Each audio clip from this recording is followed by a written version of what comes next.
देश में अगला चुनाव भी नहीं होगा। किसानों की आय दुगनी करेंगे, महंगाई कम करेंगे। कि आखिर ये जो तीसरी बार आप मौका मांग रहे हैं देश की जनता से, आप करना क्या चाहते हैं? बेरोजगार भाई हैं, हमारी बहनें हैं, उनके लिए 1 करोड़ रोजगार का इंतजाम हमारी सरकार करे। पनोरमा ग्रुप, जो सोचता है वो करता है। आपके अपने सपनों का आशियाना। नमस्कार, भारत लाइव देख रहे हैं आप। मैं वेद सिंह। चौथे चरण का मतदान जारी है और इस बीच पाटलिपुत्रा से आरजेडी सांसद उम्मीदवार मीशा भारती ने नामांकन दर्ज कर दिया है। नामांकन दर्ज करने के बाद आज नामांकन सभा में उन्होंने क्या कुछ कहा, पहले चलकर आप इस वीडियो को देखें। 2024 का चुनाव कोई आम चुनाव नहीं है, ये देश बचाने का चुनाव है, ये संविधान बचाने का चुनाव है, ये आपका और हमारा आरक्षण बचाने का चुनाव है, ये लोकतंत्र बचाने का चुनाव है। शायद आज हम लोग चूक गए तो इस देश में अगला चुनाव भी नहीं होगा। ये जब बातें हम लोग करते हैं तो भाजपा के नेता आरोप लगाते हैं कि ये गलत बातें हैं। आप लोगों ने देखा होगा विगत दिनों में किस तरह से बहुत सारे वीडियो ये भाजपा नेताओं के वायरल हुए हैं। उन लोगों ने कैसे कहा है कि अगर 400 पार आ जाएगा तो हम संविधान में संशोधन कर देंगे।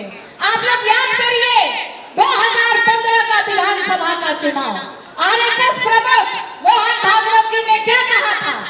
आदरणीय नेता यहाँ मौजूद हैं, राष्ट्रीय अध्यक्ष जी उस समय चुनाव प्रचार में जाते थे और इन बातों की चर्चा आप सबके बीच करते थे।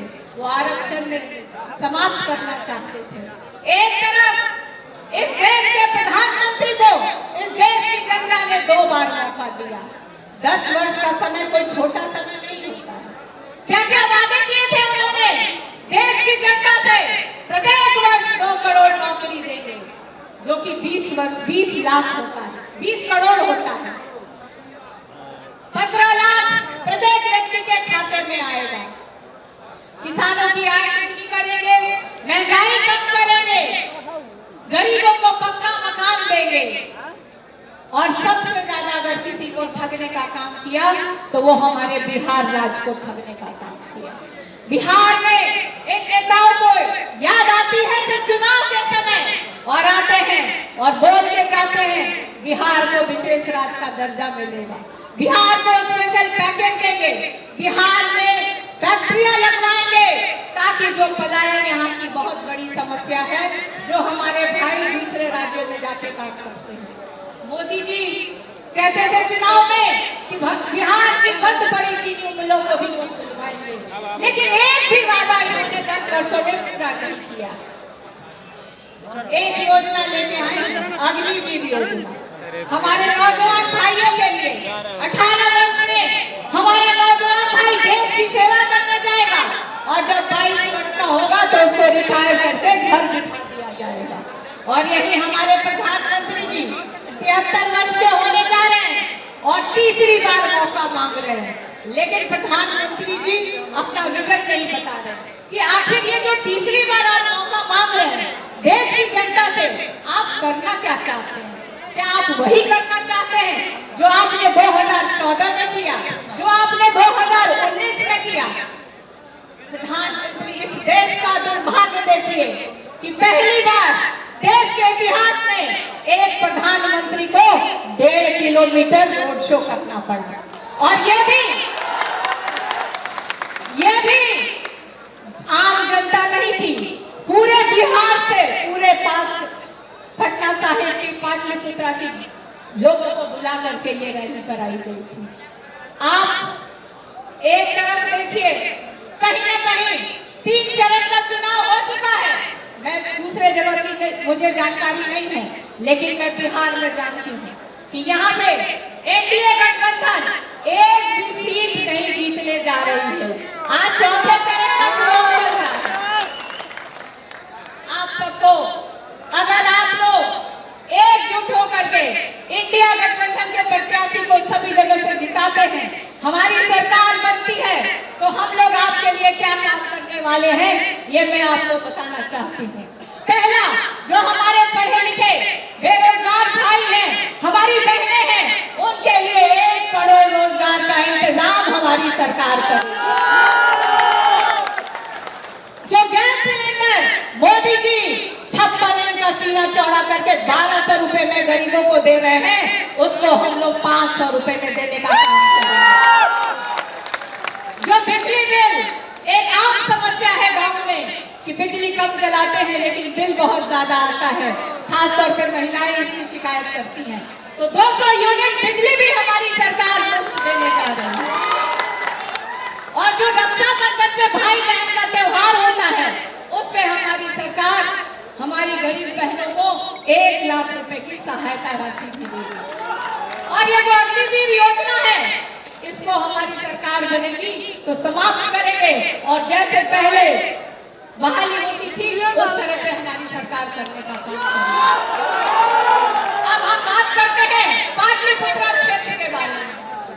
2 बार यहाँ से पाटलिपुत्र की जनता ने भाजपा सांसद महोदय को मौका दिया, लेकिन पाटलिपुत्र आज भी बदहाल स्थिति में है। एक भी डेवलपमेंट का काम उन्होंने नहीं किया। 6 विधानसभा है, सबकी अलग अलग समस्या है। और मैं आपको बताना चाहती हूँ, आजकल मीडिया के कुछ लोगों ने मुझसे पूछा कि रामकृपाल जी परिवारवाद का आरोप लगाते हैं आपके ऊपर। मैं जानना चाहती हूँ रामकृपाल जी, आप 40 या 45 वर्षों से राजनीति में हैं, अभी 10 वर्ष से आप भाजपा में गए हैं। आपने पटना के एक भी कार्यकर्ता को मौका क्यों नहीं दिया? हर एक बार आप ही पद पे क्यों रहे?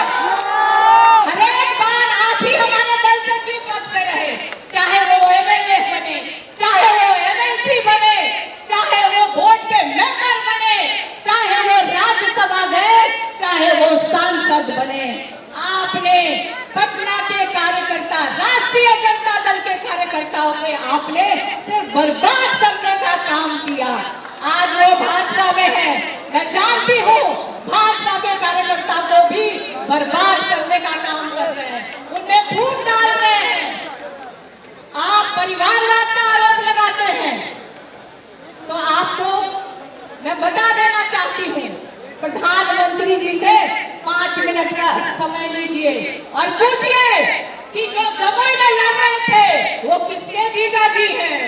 जो नवादा से लड़ रहे थे किसके बेटे हैं? समस्तीपुर में जो बेटी लड़ रही है किसकी बेटी है? और आपको अगर परिवारवाद से इतना ही नफरत है तो आप खुले मन से कहिए कि अपने बेटे को राजनीति में आने नहीं देंगे। अगर आप में हिम्मत है, अगर आपको हिम्मत है रामकृपाल जी, तो आप खुले मन से आके मीडिया के सामने कहिए कि आप अपने बेटों को राजनीति में नहीं आने देंगे।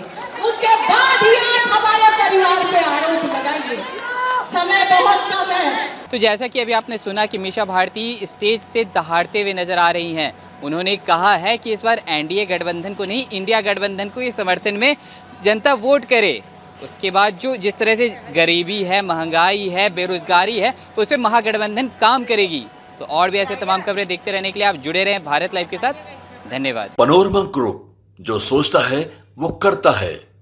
अगर ये वीडियो पसंद आई और वह बिहार के राजनीति और बिहारियत से सरोकार रखेनी तो सब्सक्राइब बटन दबा के चैनल के सब्सक्राइब कर ली। ओजे एगो घंटी बा, ओकरा बटन दबा देला से कुल सटीक और मारक खबर रुआ मुफ्त में मिल जाई। अगर रुआ पत्रकारिता के हमनी के नया प्रयोग में सहयोग कर चाहतानी तो ज्वाइन बटन दबा दी। पेटीएम नंबर नोट कर ली 9386816700।